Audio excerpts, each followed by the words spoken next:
नमस्कार, आप देख रहे हैं 5 की बात और मैं हूं नगमा। और इस वक्त की बड़ी खबर एक ब्रेकिंग न्यूज से शुरुआत कर रहे हैं। उत्तर प्रदेश निकाय चुनाव में आरक्षण का जो मामला था उस पर सुप्रीम कोर्ट ने एक फैसला सुना दिया है। ओबीसी रिजर्वेशन की व्यवस्था के साथ स्थानीय निकाय चुनावों पर फिलहाल सुप्रीम कोर्ट ने रोक लगा दी है। सुप्रीम कोर्ट ने हाई कोर्ट के आदेश पर रोक लगाई है। कोर्ट ने कहा है कि जिन निकायों का कार्यकाल पूरा हो चुका है उनके कामकाज के लिए विशेष समिति बना दी जाए।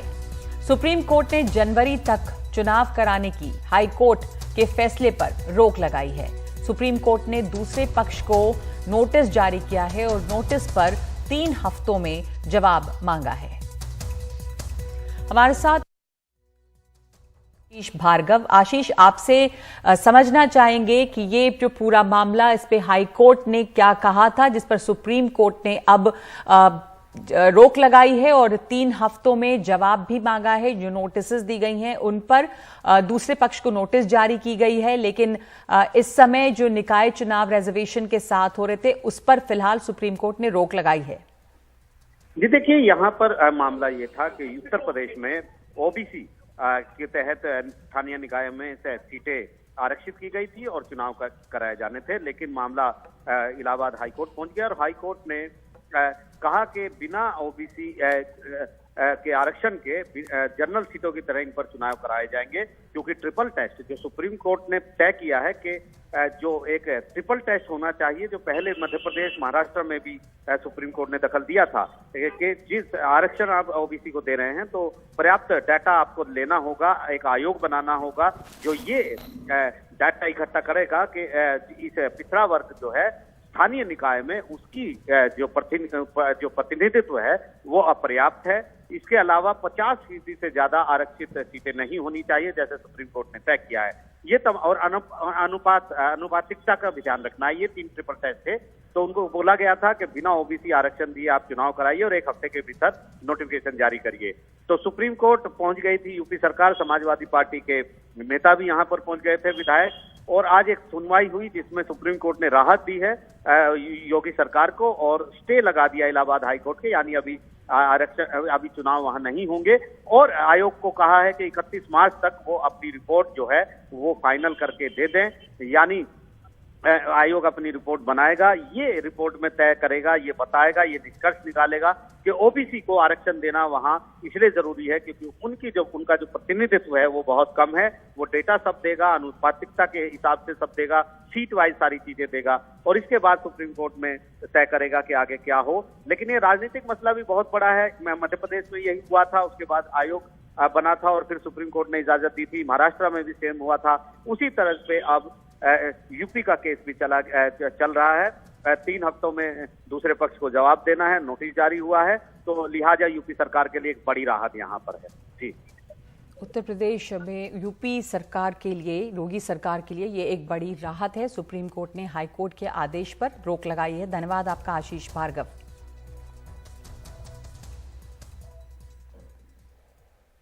और दिल्ली के कंझावला कांड पर एनडीटीवी को कुछ खास एक्सक्लूसिव जानकारी मिली है। नए तथ्य सामने आए हैं और ये जो खुलासे हैं वो इस केस के लिए बहुत ज़रूरी हैं।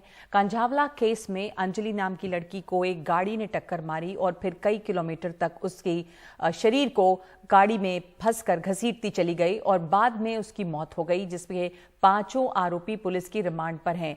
इसमें सबसे बड़ा सवाल ये उठा था कि इतनी दूर तक पीसीआर वैन क्यों नहीं मौजूद थी, कॉल के बाद भी पीसीआर वैन क्यों नहीं आई।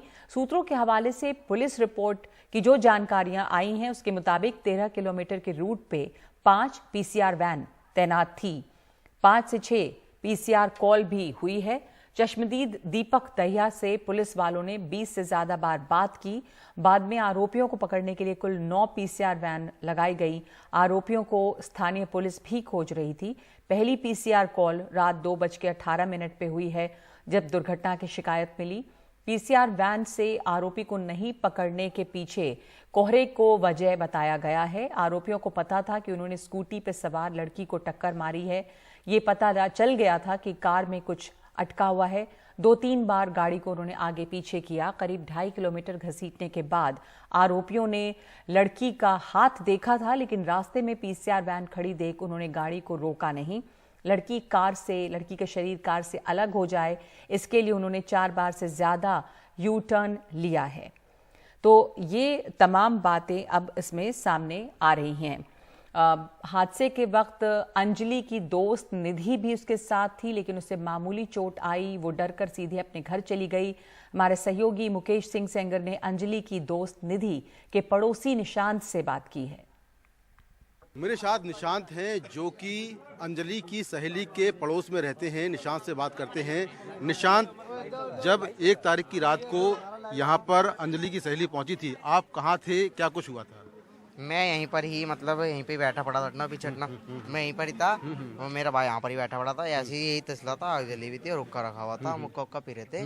तो जब वो आई तो उन्होंने मतलब पहले अपनी मम्मी को आवाज़ मारी, ठीक है, और गेट खुलाने की कोशिश करी। तो हमने जब टाइम देखा फ़ोन में तो करेक्ट 2:30 बज रहे थे, 2:30 करेक्ट टाइम, ठीक है। तो फिर वो जब उसके हमने गेट नहीं खोला था तब उन्होंने मेरे से बोला कि निशान तेरे पास C टाइप चार्जर है? तो मैंने कहा हाँ मेरे पास हैगा। तो उन्होंने हमारे को अपना फ़ोन देने आई, तो मैंने उसका फ़ोन ले जाके चार्जिंग पे लगा दिया, ठीक है। मैं चार्जर पे चला कर उस बाहर आके बैठा ही, इतने में उसकी मम्मी ने गेट खोल दिया। तो उन्होंने बस इतना बोला कि मेरे को मेरा फ़ोन ला के जल्दी, मेरे को अर्जेंट किसी को कॉल करनी है। किसने बोला ये? निधि ने बोला था। ठीक है। तो फिर जब वो यहाँ पर आई थी, जब हमने देखा यहाँ पर मतलब हल्की फुल्की घिसट सी लगी हुई थी और यहाँ पर हाथ पर चोट थी, जैसे मुड़ बड़ा जाता, फ्रैक्चर से जाता है, और पैर पर लगी थी बस, और कुछ नहीं। अच्छा, तो उसके बाद फिर क्या हुआ? उसके बाद फिर अंदर चली गई। अच्छा, तो ये बताइए कि अगले दिन सुबह आपको लगा कि ये एक्सीडेंट करके आई है, कुछ आपको जानकारी मिली इसके बारे में? नहीं, मुझे मतलब कि कुछ जानकारी नहीं मिली, बस ऐसे गली में थोड़ा लसा हो गया था। इन्हें ये बोला था, जब इसकी चोट चाट देखी तो इन्हें बोला था मेरा एक्सीडेंट हो गया स्कूटी से। इन्हें गली वालों को ये बोला था, जिनने पूछा था ना क्या हो गया, कैसे हो गया, तो इन्हें ये बोला था कि मेरा एक्सीडेंट हो गया स्कूटी से, बस और कुछ नहीं। तो निधि ने नहीं बताया कि मेरा एक्सीडेंट हुआ है या कुछ ऐसे मेरी एक सहेली है उसकी मौत हुई है, ऐसा उसने कुछ नहीं बताया? उनने बस इतना ही बोला था कि मेरा एक्सीडेंट हो गया था। अच्छा, हाँ, और कुछ नहीं बताया उसके और कुछ नहीं, कि एक सहेली की मौत भी हो गई, ऐसा कुछ नहीं बताया? ऐसा कुछ नहीं बताया। अच्छा अच्छा। हाँ। तो आपको शक हुआ कि ऐसा कुछ ये करके आई है? जब इनको पुलिस वाले लेके गए थे ना, जब मतलब मेरे को और फिर मैंने अपने भाई से जिक्र करा, हमने आपस में ही करा था कि उसी रात में यहाँ आई थी और 31 की रात में ये सीन हुआ है और ऐसी स्कूटी से उस लड़की की डेथ हुई है और ये लड़की अपनी स्कूटी इसकी खराब हो रखी है।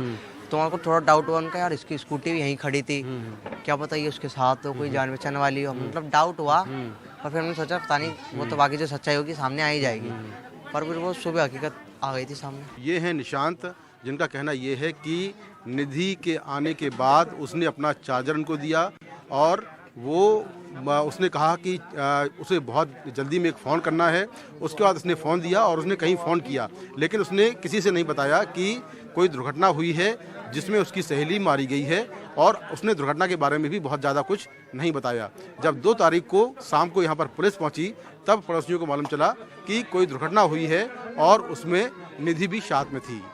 नई दिल्ली से कैमरामैन मोहम्मद मुरसलीन के साथ मैं मुकेश सिंह सेंगर, NDTV इंडिया।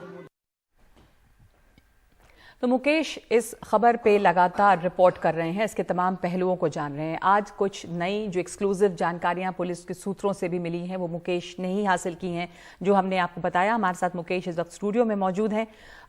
इस मामले में कई तरह की चीज़ें रोज़ रोज़ सामने आ रही हैं मुकेश, और अब जो तथ्य सामने आए हैं, खास करके पुलिस के रोल पे बहुत सवाल उठ रहा था कि लापरवाही हुई है, PCR वैन पकड़ क्यों नहीं पाई, ये तमाम चीज़ें जो हैं। तो अब जो जानकारियां आपने इकट्ठा की हैं उसमें क्या विस्तार और इस केस के लिए कितनी ज़रूरी है वो चीज़ें?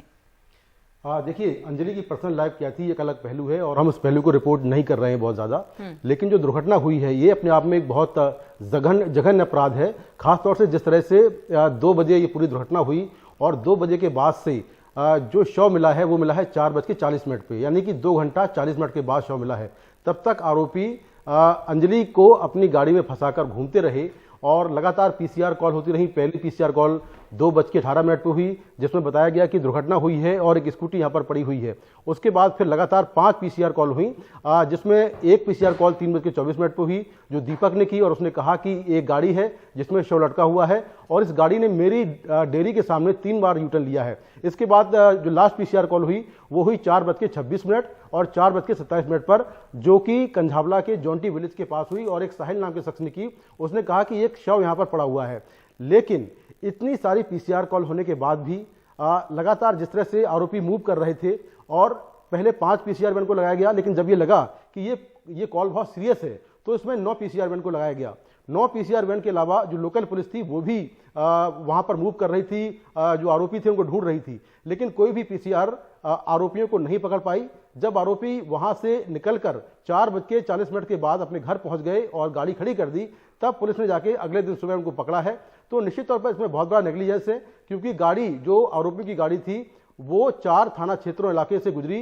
पहला सुल्तानपुरी, दूसरा अमन विहार, प्रेमनगर और चौथा कंझावला। इन 4 थाना क्षेत्रों से गाड़ी गुजरी और लगातार 9 पीसीआर मूव कर रही थी। तो ऐसे में पुलिस जो है ये झूठ बोल रही है कि उसको नंबर बहुत बाद में मिला और उन्होंने बहुत जल्दी पकड़ा। ऐसा कुछ भी नहीं लगता। और जो आई विटनेस कह रहा है कि मैं लगातार पुलिस को जो गाड़ी का नंबर था, उसका हुलिया था, गाड़ी बलिनो थी, गाड़ी का रंग कौन सा था, गाड़ी में क्या हो रहा था, उसने सारी बातें पुलिस से शेयर की थी। और लगातार जो पुलिस के अफसर थे वो उससे बात कर रहे थे। 20 बार उन्होंने बात की है और कंटिन्यू 2 घंटे तक बात होती रही है। लेकिन इसके बाद भी अगर पुलिस नहीं पकड़ पाती है तो ये अपने आप में बहुत बड़ी लापरवाही है, बहुत बड़ा नेग्लिजेंस है।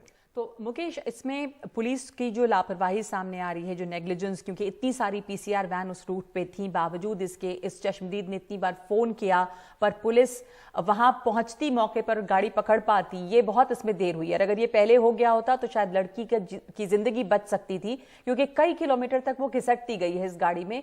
गाड़ी से शव को अलग करने की कोशिश में ये लड़के लगे हुए थे, वो हुआ नहीं। पीसीआर वैन की वजह से ये और भागने लगे। अब फॉग को भी इसका दोषी बताया जा रहा है। पर इस पूरे इसमें अब ये जो लड़की की दोस्त सामने आई है, वो पुलिस की लापरवाही का जो एंगल है वहां से इस ध्यान को हटा के वो जो गवाही दे रही है, वो क्या मोड़ लाता है इस पूरे मामले में?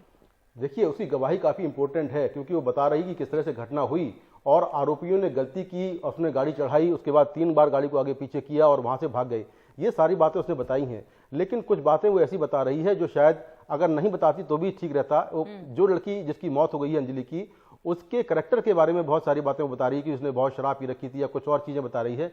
तो ये लगता है कि शायद ऐसा लगता है कि जब पुलिस के खिलाफ रिपोर्टिंग बहुत ज्यादा होती है, जब ये मीडिया रिपोर्ट करता है कि पुलिस की लापरवाही है, तो पुलिस खुद का बचाव करने के लिए मीडिया का जो ध्यान है वो भटका देती है और कोई ऐसी खबर प्लांट करती है कि आप इस खबर जो मेन खबर है उसको छोड़कर दूसरी खबर को रिपोर्ट करने लगे। तो ऐसा इस केस में भी हुआ है। तो ये प्लांट किया गया कि जो अंजलि थी उसके साथ में एक लड़की और थी जो इस केस की आई विटनेस है। उसके बाद सुबह फिर होटल वालों के इंटरव्यू हुए, उन्होंने बहुत सारी चीजें बोली और उसके बाद फिर लड़की का इंटरव्यू हुआ जिसमें उसने ये कहा कि अंजलि ऐसी थी वैसी थी, उसका झगड़ा हुआ था, उसने बहुत ज्यादा शराब पी रखी थी, उसको होश नहीं था। तो ये सारी बातें जो हैं आपके केस को ही कमजोर कर रही हैं। ये मीडिया में आने से कोई बहुत फायदा होने वाला नहीं है, ये दिल्ली पुलिस के केस को कमजोर कर रही है। तो निश्चित तौर पर उसका जो स्टेटमेंट है उसको लेकर महिला आयोग, दिल्ली जो महिला आयोग है उसने भी कहा है कि ये कैसी दोस्त है जो दुर्घटना के बाद वहां से भाग गई और अब उसी लड़की के करैक्टर के बारे में तमाम बातें कर रही है। इसके खिलाफ भी कार्रवाई होनी चाहिए जी। और दूसरी बात ये कि लड़की का एक्सीडेंट हुआ है, उसने वहां पर एक मदद की नहीं की, एक्सीडेंट या इस पूरे मामले में उसके कैरेक्टर का क्या लेना देना है? एक्सीडेंट किसी का हो सकता है, ये घटना जो है वो किस तरह से हुई, अब जो आरोपी हैं उनके खिलाफ कार्रवाई हो। आपने सही कहा कि लड़की का कैरेक्टर, वो क्या कर रही थी, क्या करती थी, शराब पिया नहीं पिया, इस पर हम रिपोर्ट नहीं करें, ना ही हम ज्यादा तवज्जो देना चाहते हैं, क्योंकि इससे कोई मतलब नहीं है। वो जो लड़के थे 5 जिन्होंने टक्कर मारी, उन्होंने खुद कहा मुकेश की शायद वो शराब पिए हुए थे, शराब के नशे में थे। तो उस बारे में क्या अभी सामने आया है? देखिए, बिल्कुल उन लड़कों ने कहा कि वो शराब पी रखी थी और उनका जो मेडिकल टेस्ट हुआ है उसमें भी शराब की पुष्टि हुई है। लेकिन ये लड़के कहाँ गए थे, इनका प्रोफाइल क्या है, इसको लेकर बहुत ज्यादा रिपोर्ट नहीं किया गया है। लड़की क्या थी इसको लेकर बहुत ज्यादा रिपोर्ट किया जा रहा है कि वो क्या, उसका बैकग्राउंड क्या है, वो किस होटल में गई थी, होटल में क्या किया था, कौन सी पार्टी हो रही थी, वहां से रात में क्यों निकली वो 3 बजे। तो इन सारी बातों को रिपोर्ट किया जा रहा है। लेकिन जो मुख्य खबर है इसमें कि एक्सीडेंट हुआ और कितना हीनियस एक्सीडेंट हुआ है कि आप लड़की को कुचलने के बाद उसको 13 किलोमीटर तक अपनी गाड़ी में ले जा रहे हैं, जबकि मालूम चल गया आपको 2.5 किलोमीटर के बाद कि लड़की फंसी हुई है, उसके बाद भी आप ले जा रहे हैं। तो इसमें बहुत सारे लीगल एक्सपर्ट ये भी कह रहे हैं कि इसमें पुलिस चाहे तो हत्या का केस भी दर्ज कर सकती है, क्योंकि जब आपको मालूम चल गया कि लड़की गाड़ी के नीचे है, उसके बाद आपने गाड़ी 3 बार आगे पीछे की और वहां से निकल गए, और उसके बाद फिर आपको 2.5 किलोमीटर बाद फिर से मालूम चला कि लड़की फंसी हुई है, उसके बाद भी अगर गाड़ी को ले जा रहे हैं तो इसका मतलब है कि आप जानबूझ के मार रहे हैं। दूसरी बात जो सुप्रीम कोर्ट ने कहा है कि जो शख्स शराब पीकर गाड़ी चला रहा है दिल्ली के अंदर या कहीं भी, वो एक चलते बम की तरह है, वो कहीं भी फट सकता है। तो ऐसे लोगों पर हत्या का मुकदमा दर्ज हो, ऐसे तमाम जो लीगल एक्सपर्ट हैं और दिल्ली पुलिस के तमाम जो पूर्व अफसर हैं वो यही मांग कर रहे हैं कि इसमें हत्या का केस पुलिस चाहे तो दर्ज कर सकती है। जी, यही सवाल हमने कल भी उठाया था कि इसे क्या एक्सीडेंट माना चाहिए या इससे हत्या मानी जानी चाहिए, क्योंकि अब तो ये भी पता चल रहा है कि उनको पता चल चुका था कि शरीर जो है लड़की का वो गाड़ी में फंसा, इसके बावजूद वो उसको घिसटते चले गए, रोक सकते थे, निकाली जा सकती थी लड़की का जो शरीर है। तो इसमें यही सवाल उठता है, शराब पिया अगर लड़की ने तो उन लड़कों ने शराब पिया, शराब पी के गाड़ी चला रहे थे, उन्होंने एक्सीडेंट किया। धन्यवाद आपका मुकेश इस तमाम जानकारी के लिए और ये बताने के लिए कि ये अहम नहीं है कि लड़की ने शराब पिया था या नहीं पिया था, लड़कों ने भी शराब पी हुई थी, लड़कों ने शराब के नशे में गाड़ी चलाई जो अपने आप में अपराध है और ये बहुत ही हीनस क्राइम है। इतना इस तरह का एक्सीडेंट किया। फोकस या जो मुख्य खबर, जो मुख्य स्टोरी है वो ये है कि दिल्ली की सड़क पर शराब पीकर लड़के गाड़ी चला रहे थे और इतना जघन्य अपराध हुआ है, इतना बड़ा एक्सीडेंट हुआ है, उसके बाद पुलिस की लापरवाही दिखती है अगर, तो सवाल वहां होने चाहिए ये नहीं कि लड़की क्या करती थी और लड़की ने शराब पिया था या नहीं पिया था। उस लड़की की जान गई है। दिल्ली के उप मुख्यमंत्री मनीष सिसोदिया आज कंझावला केस के पीड़ित परिवार से मिलने पहुंचे। पीड़ित परिवार फिलहाल दिल्ली के मंगोलपुरी में रहता है।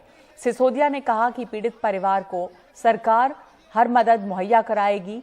इस घटना को लेकर आम आदमी पार्टी शाम 6 बजे जंतर मंतर पर कैंडल मार्च निकालेगी। इस दौरान आम आदमी पार्टी अंजलि को न्याय दिलाने एलजी और पुलिस अधिकारियों की बर्खास्तगी की मांग भी करेगी। आज मैं परिवार से मिला हूं और बहुत दुखद है। वो लड़की, वो बिटिया अकेला कमाने वाली थी परिवार में। छोटे भाई बहन हैं, बड़े भाई बहन हैं, माँ है उसकी बीमार है। कल सीएम साहब ने भी माता जी से बात की थी उनकी, और जो भी उनके इलाज में जरूरत पड़ेगी वो सरकार की ओर से पूरा करवाएंगे। उनका डायलिसिस होता है वो सरकार की ओर से लगातार होता रहेगा। हमने उनके परिवार से कुछ लोगों के कागज लिए हैं और जल्द से जल्द उनको किसी तरह का रोजगार दिलाने की कोशिश करेंगे। तो इस पूरे मामले को, इस कंझावला केस को अगर एक एक्सीडेंट ही सिर्फ मान लिया जाए जिसमें कि लड़का हो या लड़की कोई भी चपेट में आ सकता था, तो भी राजधानी में लड़कियों के साथ हो रही दुर्घटनाएं या हादसे बार बार सामने आते हैं जो लड़कियों की सुरक्षा पर सवाल जरूर खड़ी करते हैं। खबर आज ही एक और आई कि दिल्ली के आदर्श नगर में एक लड़के ने एक लड़की पर चाकुओं से 6 बार ताबड़तोड़ वार किया है। लड़की उस लड़के को पहले जानती थी, उससे उसकी दोस्ती थी। खबरों के मुताबिक उसने दोस्ती तोड़ ली थी। लड़के ने लड़की को मिलने के बहाने से बुलाया गली में और कोने में ले जाकर चाकू से उसके ऊपर ताबड़तोड़ वार किया। ये सीसीटीवी फुटेज में नजर आता है कि दोनों गली में मौजूद हैं। हमलावर और लड़की जाते हुए नजर आए। गली के कोने में यह वारदात हुई। घटना 2 जनवरी की दोपहर करीब 1 बजे की है। घायल युवती बाबू जगजीवन राम अस्पताल में भर्ती है। इसकी हालत गंभीर है। 21 साल की है ये लड़की और वो पार्क एक्सटेंशन में रहती है। डीयू से वो बीए की पढ़ाई कर रही है। पीड़िता ने पुलिस को बयान दिया है कि 4-5 साल पहले उसकी दोस्ती इस आरोपी युवक से थी। पुलिस ने आरोपी सुखविंदर को गिरफ्तार किया है।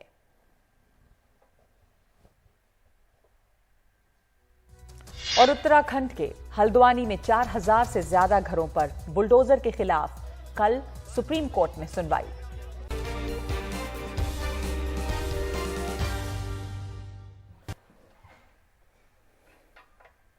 उत्तराखंड के हल्द्वानी में रेलवे की जमीन पर बने घरों को गिराने के आदेश को सुप्रीम कोर्ट में चुनौती दी गई है। सुप्रीम कोर्ट कल इस पर सुनवाई करेगा। इस बीच हाई कोर्ट के आदेश के खिलाफ लोग हल्द्वानी की सड़कों पर उतर आए हैं। लोगों ने कल कैंडल मार्च निकाला। हाई कोर्ट ने रेलवे की जमीन पर अतिक्रमण हटाने के लिए लगभग 4000 से ज्यादा घरों को गिराए जाने के आदेश दिए हैं।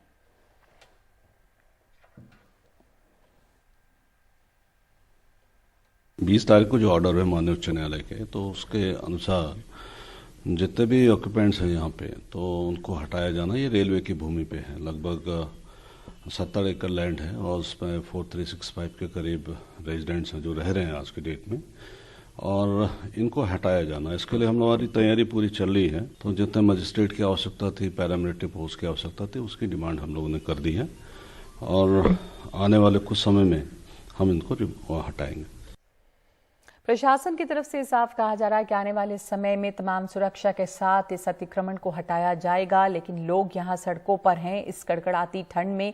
रवीश रंजन शुक्ला हमारे सहयोगी वहां मौजूद हैं। अब वहां पर किस तरह का धरना प्रदर्शन, लोगों के जज्बात नजर आ रहे हैं सड़कों पे? रवीश, बहुत तेज ठंड है, सड़कों पे लोग हैं, उनका घर उजड़ रहा है। अतिक्रमण की बात समझ में आती है, कोर्ट का आदेश है, लेकिन क्या इस पे वैकल्पिक इंतजामों की बात हो रही है और कब की ये समय सीमा है जब ये हटाया जाएगा?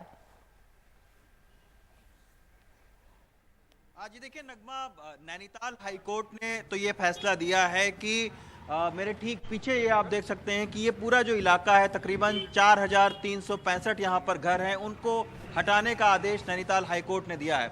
लेकिन ये नगमा बहुत ही यूनिक मामला है जहाँ पर अवैध अतिक्रमण की जद में आप यहाँ पर मैं आपको दिखाना चाहूँगा कि 4 सरकारी इस तरीके के स्कूल हैं। ये भी अवैध अतिक्रमण जो जमीन जो रेलवे अपनी जमीन बता रही है उसमें ये 4 इस तरीके के सरकारी स्कूल हैं। ये जो आप देख रहे हैं पानी की टंकी, ये भी अतिक्रमण की जद में है और इस तरीके की 2 पानी की टंकी जो है वो इस तरीके के जमीन पर बनी हुई है जिन जमीन को रेलवे अपना बता रहा है। तो एक बहुत ही यूनिक मामला है जहां पर 2 सरकारी पानी की टंकी, 4 इस तरीके के स्कूल, बैंक सरकारी और एक डिस्पेंसरी, इतनी सारी जो सरकारी संपत्तियां हैं वो खुद अतिक्रमण की जमीन पर बनी हुई हैं। बाकायदा सीवर लाइन लगी हुई है। असल में मामला ये था कि 2013 में जब खनन के मामले को लेकर एक स्वयंसेवी शख्स जो है वो नैनीताल हाईकोर्ट में गए, तो नैनीताल हाईकोर्ट ने ये कहा कि पता करें कि ये खनन कहाँ पर हो रहा है, कौन लोग हैं। तो उसके बाद में ये मामला हुआ। उसके बाद नैनीताल हाईकोर्ट ने ये कहा कि रेलवे ने बोला कि रेलवे स्टेशन के पास में जो ज़मीन है वहाँ पर खनन होता है। फिर ये नैनीताल हाईकोर्ट ने कहा कि रेलवे और जो यहाँ का स्थानीय प्रशासन है वो सर्वे करे कि आखिर क्या है ये पूरा माजरा। तब 2017 में रेलवे को ये पता चला कि उसकी इस तरीके की 78 एकड़ जो ज़मीन है उस पर अवैध अतिक्रमण हो गया है। अब आप सोचिए कि हल्द्वानी का जो रेलवे स्टेशन बना है वो 100 साल पुराना रेलवे स्टेशन है और ये जो सारे मकान बने हैं ये भी 60 से 70 साल पुराने मकान हैं। ये कोई नया इस तरीके का यहाँ पर नहीं कोई मकान बना हुआ है, ये सारे पुराने मकान हैं। तो लोगों का ये कहना है कि इतने सालों से वो रह रहे हैं और यहाँ जो भी शख्स है उसके पास कोई ना कोई डॉक्यूमेंट है, बिजली का कनेक्शन है उसके पास में, सीवर लाइन है उसके पास में, सरकारी स्कूल मैंने आपको दिखाया, तमाम सारी सुविधाएं भी उन लोगों को दे रखी हैं। लेकिन अब लोग ये कह रहे हैं कि अचानक उनको एकदम से ये बताया गया है कि आप अवैध अतिक्रमण की जद में हैं और आपका मकान गिराया जाएगा। तो इसके चलते जो है आप देख सकते हैं कि यहाँ पर सैकड़ों की तादाद में इस तरीके से लोग इकट्ठा हैं, तमाम सारे नेता यहाँ पर आ रहे हैं। और नगमा, ये जो जगह है, ये जिस विधानसभा में हम खड़े हैं, यहाँ पर कांग्रेस के विधायक इस बार जीते हैं। तो इसीलिए लोगों का ये भी आरोप है कि इस पूरे मामले पर कहीं ना कहीं राजनीति भी खेली जा रही है। विपक्षी पार्टियों के तमाम सारे नेता यहाँ पर आ रहे हैं और उनका अलग अलग आरोप जो है वो इस समय जो सत्ता में बीजेपी है उस पर लगा रहे हैं। तो राजनीति अपनी जगह है, लेकिन अब सबकी निगाहें इस वक्त जो है वो सुप्रीम कोर्ट पर लगी हुई हैं कि कल सुप्रीम कोर्ट की सुनवाई है और उसमें सुप्रीम कोर्ट क्या कहती है। आपको याद होगा नगमा कि फरीदाबाद में जो खोरी गांव है उसमें जो अतिक्रमण हटाया गया था उसमें 5000 मकान टूटे थे। तो वहां पर भी सुप्रीम कोर्ट में जब ये मामला गया था तो सुप्रीम कोर्ट ने बाकायदा वहां के स्थानीय प्रशासन को ये बोला था कि आप इनका पुनर्वास करो, अगर ये अतिक्रमण के उस जद में हैं, अगर आप इनका मकान गिरा रहे हैं तो आपको इनका पुनर्वास करना चाहिए एक अच्छे तरीके से। तो इस पर इस तरीके का एक डिसीजन सुप्रीम कोर्ट दे चुकी है। अब ये देखना होगा कि इस मामले पर क्या देती है, क्योंकि नैनीताल हाईकोर्ट ने साफ तौर पर यह कह दिया है कि अतिक्रमण हटाया जाए। प्रशासन ने इन सारे मकानों को बाकायदा अखबार में एक इश्तहार निकालकर नोटिस दे रखा है कि 9 तारीख तक ये सारे जो 4000 मकान बने हुए हैं, इन सबको ये कहा है कि 9 तारीख तक आप मकान से अपने निकल जाएं सामान लेकर, और 10 तारीख को जो है वो अतिक्रमण हटाने की कार्रवाई शुरू होगी। तो ऐसे तमाम सारे यहाँ पर हमें लोग मिले जी। एक अभी हमें बुजुर्ग महिला मिली थी जिनकी उम्र है 65 साल, और वो कह रही हैं कि उनकी पैदाइश यहीं की है, उनकी शादी भी यहीं हुई है। तो ऐसे लोग हैं यहाँ पर, और ये जो पूरा इलाका है हाँ। इसमें मिडिल क्लास से लेकर और लोअर मिडिल क्लास के तबके तक के लोग रहते हैं, तमाम गरीब लोग भी रहते हैं और कुछ मध्य दर्जे के लोग भी रहते हैं। तो अतिक्रमण हटाना भी सरकार के लिए बहुत टेढ़ी खीर है। अभी हमारी प्रशासनिक अधिकारियों से भी बात हो रही थी, उनका भी कहना है कि एक पूरी कार्य योजना बनाई जाएगी, लेकिन फिलहाल सबकी निगाहें सुप्रीम कोर्ट के कल की सुनवाई पर है। बिल्कुल, वहीं से उम्मीद है, बहुत लंबे समय से यहाँ पर लोग रह रहे हैं, जैसा आपने बताया कि बिजली का कनेक्शन है, सरकारी स्कूल हैं, यहाँ पे सीवर्स हैं। तो जब ये पूरा का पूरा इलाका बस रहा था, उस वक्त कहाँ थी प्रशासन? किस तरह से ऐसे अवैध कॉलोनियों को फिर बसने दिया गया? सरकारी स्कूल्स हैं वहाँ पर, और इन लोगों के लिए क्या जगह है? फिर लोग तमाम तबके के लोग वहाँ पर रहते हैं। तो बहुत बड़ा सवाल है ये, लोगों के जीवन से, उनके गुजर बसर से जुड़ा हुआ सवाल है। तो सुप्रीम कोर्ट का कल का फैसला जो है वो क्या रहता है, इस पर निर्भर करेगी आगे की प्रक्रिया। एक ब्रेक ले रहे हैं 5 की बात में, और उसके बाद भारत जोड़ो यात्रा।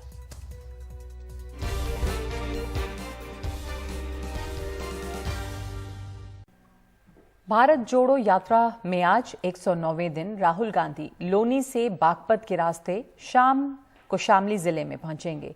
राहुल गांधी के साथ इस यात्रा में उनकी बहन प्रियंका गांधी शामिल हैं। राहुल गांधी की यात्रा में अखिलेश यादव और जयंत चौधरी साथ नहीं आए हैं, लेकिन आरएलडी के कार्यकर्ता भारत जोड़ो यात्रा का स्वागत करेंगे। कल नेशनल कॉन्फ्रेंस के फारूक अब्दुल्ला भारत जोड़ो यात्रा में शामिल हुए थे। दिल्ली से यूपी में भारत जोड़ो यात्रा ने प्रवेश किया कल ही। आपको बता दें कि राहुल गांधी देश के 10 राज्यों से 47 जिलों में अब तक 3100 से ज्यादा किलोमीटर पैदल चल चुके हैं।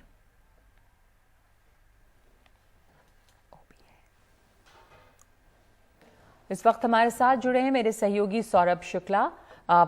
सौरभ, भारत जोड़ो यात्रा उत्तर प्रदेश में कैसी चल रही है और किनका समर्थन मिल रहा है, कितना जोश नजर आ रहा है? कांग्रेस इन इलाकों में बहुत मजबूत नहीं रही है बहुत दिनों तक, तो कार्यकर्ताओं में किस तरह का उत्साह देखा जा रहा है इसे लेकर? बिल्कुल, देखिए नगमा, इस वक्त जो अंतिम पड़ाव है इस यात्रा का बड़ौत में, वहां पहुंच गए हैं। देखिए मंच आपको लगा हुआ नजर आएगा। राहुल गांधी थोड़ी देर में यहां पर एक जनसभा को संबोधित करेंगे। आपको कांग्रेस के बड़े नेता प्रमोद तिवारी, सलमान खुर्शीद, मोना मिश्रा नजर आ जाएंगी। तो यहाँ बैठे हुए राहुल गांधी थोड़ी ही देर में यहाँ पहुंचने वाले हैं। अब सवाल है कांग्रेस की राजनीति का। देखिए, कांग्रेस के लिए 2019 एक बुरा सपना रहा, और उससे बुरा सपना रहा 2022 के विधानसभा चुनाव। 2019 में 80 में से 1 सीट मिली, तो 2022 के विधानसभा चुनाव में लड़की हूं, लड़ सकती हूं। प्रियंका गांधी का चेहरा मिली सीट सिर्फ 2। तो कांग्रेस के लिए तो ये जो यात्रा है वो एक कह लीजिए कुछ जो बूटी है उसकी तरह हो सकती है, लेकिन तय करेंगे यहाँ के लोग। देखिए, जयंत चौधरी तो नहीं आए, लेकिन उनके विधायक पहुंचे हैं, उनके कार्यकर्ता पहुंचे हैं, लेकिन जनता तय करेगी। तो जनता से पूछते हैं जो यहाँ के रहने वाले हैं। आपका नाम बताइए। अनुज कुमार यहीं के रहने वाले, बड़ौद के? जी, बड़ौद के रहने वाले हैं। यहाँ पर क्या कुछ माहौल बदलेगा? क्योंकि कांग्रेस तो शून्य है यहाँ पर, कुछ माहौल बदलेगा इस राहुल गांधी की यात्रा से? थोड़ा बहुत तो फर्क पड़ेगा, पर मुझे नहीं लगता ज्यादा पड़ेगा। थोड़ा बहुत फर्क पड़ेगा, लेकिन यहाँ पर जयंत चौधरी और हम देख रहे हैं यहाँ पर लोकदल के कार्यकर्ता ज्यादा हैं, कांग्रेस के कार्यकर्ताओं से ज्यादा लोकदल के कार्यकर्ता यहाँ पर आए हैं। इस एरिया में लोकदल की ज्यादा बहुतायत है।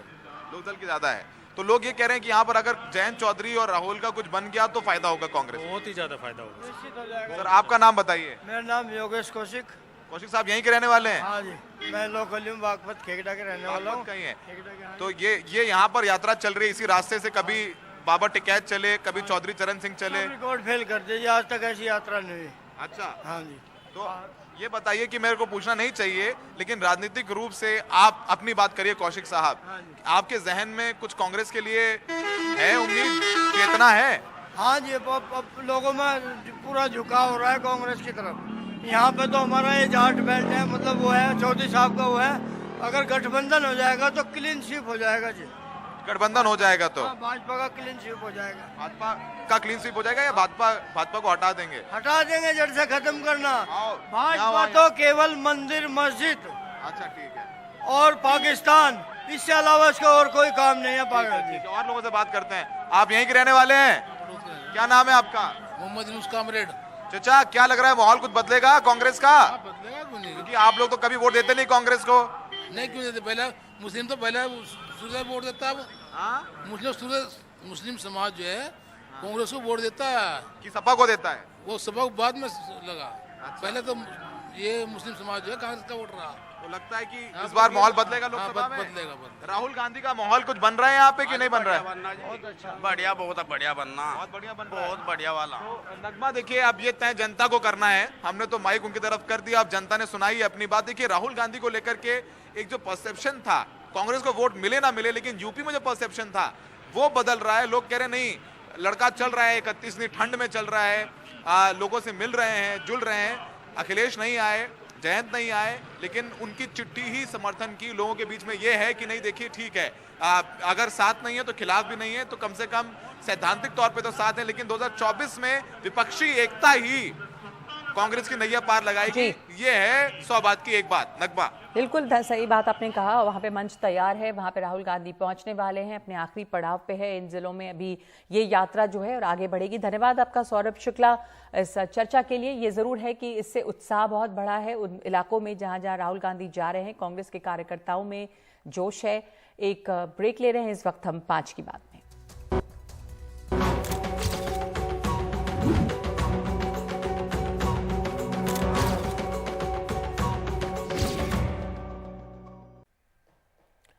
धार्मिक स्थलों पर भावनाओं को ठेस पहुंचाने के खिलाफ जैन समाज सड़कों पर है।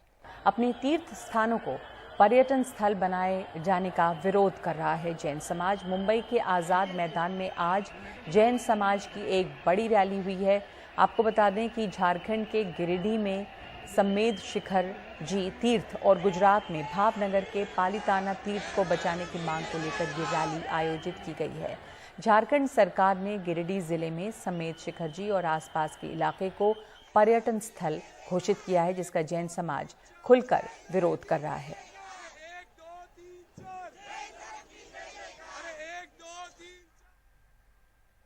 हमारे सहयोगी मनीष कुमार ने गिरिडीह जिले के पारसनाथ स्थित सम्मेद शिखर जी जाकर ये जानने की कोशिश की है कि जैन समाज आखिर क्यों आंदोलनरत है। हम फिलहाल पारसनाथ के उस स्थान पर है जहां से श्री सम्मेद शिखर की यात्रा जो है वो शुरू होती है। जैन धर्मावलंबियों का ये तीर्थ राज कहलाने वाला सम्मेद शिखर जो है आजकल चर्चा में है, क्योंकि पूरे देश में जैन समाज के लोग जो हैं आंदोलनरत हैं। हालांकि ये जो रास्ता है यहाँ आप पैदल जा सकते हैं, या आपने ये यात्रा की कितना समय लगा? यहाँ से हमको लगा है शाम को, हम रात को शुरू किए थे 2 बजे, अभी 2 बज रहा है, 12 घंटे लगते हैं। अच्छा, वहाँ रुके भी? नहीं, रुकने का कोई काम नहीं। अच्छा, तो आप पूरे रात चलते रहे? हाँ, रात को 2 बजे से चले थे, अभी चल ही रहे हैं, रुकने का कोई नहीं। क्या उद्देश्य क्या था? उद्देश्य अपने धर्म को बढ़ाना, और ये सब चलता है अभी। लोग इस तरीके से भी जा सकते हैं, परिवार के लोग, और यहाँ पर बाइक की भी व्यवस्था होती है, बाइक से भी लोग जाते हैं। कई लोग हैं, ये लोग पैदल इन्होंने पूरे सम्मेद शिखर की यात्रा की है। आइए इन लोगों से, कब आपने पूरी यात्रा शुरू की? मैंने सुबह 2:30 बजे से स्टार्ट किया था, तब से मैं अभी उतरा हूँ। 2:30 बजे किया था मैंने। कैसा लगा? बहुत अच्छा लगा। मैं पहली बार आया यहाँ पर, जो मेरी इच्छा थी वह पूर्ण हो गई मेरी। कई लोग हैं, ये तो यूथ हैं, क्या कितने देर में पूरी की? हमने अभी सुबह निकली थी, तो हमने बिना रुके और बिना बैठे हमने ये वंदना पूरी कंप्लीट की है, 27 किलोमीटर। सर, आप लोग भी पैदल चले पूरे? कब, कितना, कहाँ से आए हैं, कैसा? इंदौर से आए हैं। इंदौर से आए। 2 बजे रात को हम लोगों ने शुरू किया था चलना, और अभी हम लोग नीचे उतर रहे हैं। बिना रुके कंटिन्यू चले तब जाके अब उतर पा रहे हैं। बहुत लोग हैं अभी पीछे। कैसा लगा? बहुत आनंदमय अनुभव, अच्छा था। काफी कुछ नया सीखने को मिला। आपने कोई सहारा नहीं लिया? नहीं। जी कैसा लगा? बहुत अच्छा लगा। बहुत अच्छा लगा, बहुत मजा आया, एंजॉय किया। बहुत ही पवित्र स्थल है, बहुत मजा आया हमें। पहली बार आई? पहली बार आए हैं। तो 5 की बात में आज के लिए इतना ही। नमस्कार।